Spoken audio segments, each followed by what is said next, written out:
Le laboratoire des idées 24 Labs poursuit ses réflexions. Pour la 3e édition du concept 9 Ideas Conference, le laboratoire d'idées est passé sur un format à 2 jours, contrairement aux précédentes éditions. La 9 Ideas Conference s'est tenue cette fois-ci les 16 et 17 mars 2012 à Douala, au Cameroun, et a réuni plus de 300 participants, parmi lesquels des exposants venus de l'Angleterre, de la France ou encore de l'Allemagne. Depuis sa création en 2010, le but est resté en réalité le même, réunir dans un même lieu des penseurs et des entrepreneurs afin de leur donner la possibilité de s'exprimer et de partager ainsi des idées et des projets. Cette année, par exemple, un scientifique camerounais s'est intéressé à la façon dont les Africains peuvent s'approprier la pensée scientifique et en faire une synthèse avec l'identité culturelle. Dans 9 Ideas, en fait, le forum d'échange dans lequel j'ai exposé, l'idée c'est de sortir sa présentation avec une application concrète, pratique. Et concernant mon thème de pensée scientifique et d'identité culturelle, l'application concrète, pratique, c'était de montrer comment, avec l'exemple des jeux de calcul, jeux de stratégie africains, nous pouvons apporter du nouveau dans notre système éducatif par l'introduction d'outils, des jeux de stratégie, d'outils mathématiques dans l'enseignement de la maternelle à l'université.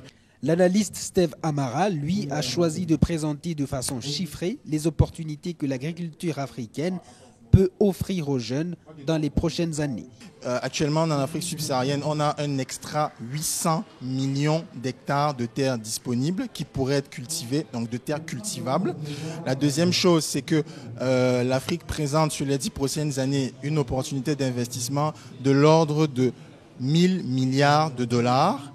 Et dans ces 1000 milliards de dollars, l'agriculture représente à horizon 2030 600 milliards de dollars. Si ça, ce n'est pas une belle opportunité d'investissement pour les jeunes, j'aimerais bien qu'on me dise que c'est qu'une belle. Dans un tout autre domaine, la Camerounaise Paola Audrey Ndengue s'est voulue fashion en parlant de mode africaine et de comment les Africains eux-mêmes peuvent en bénéficier avant d'étendre le concept dans d'autres continents. Je suis totalement convaincue qu'on peut gagner de l'argent avec la mode, surtout quand je vois l'engouement à l'échelle mondiale qu'il y a pour la mode africaine, pour ce que le continent produit en termes d'imaginaire, de produits, etc. Sauf que ce serait bien, au lieu que ce soit d'autres marques qui en profitent à chaque fois, que nous en profitions nous-mêmes. Et je pense que dans les prochaines années, l'Afrique va être de toute manière, peu importe les domaines, la mode ou autre, hein, l'Afrique va être un terrain de bataille, parce que ça reste la dernière, on va dire, forteresse qui n'est pas prise. Donc tout le monde viendra à un moment et c'est maintenant qu'il faut poser les jalons si on veut vraiment être sûr de survivre, parce que je suis persuadé que ça va être très passionnant et un marché vraiment très exponentiel d'ici quelques années. Ouais.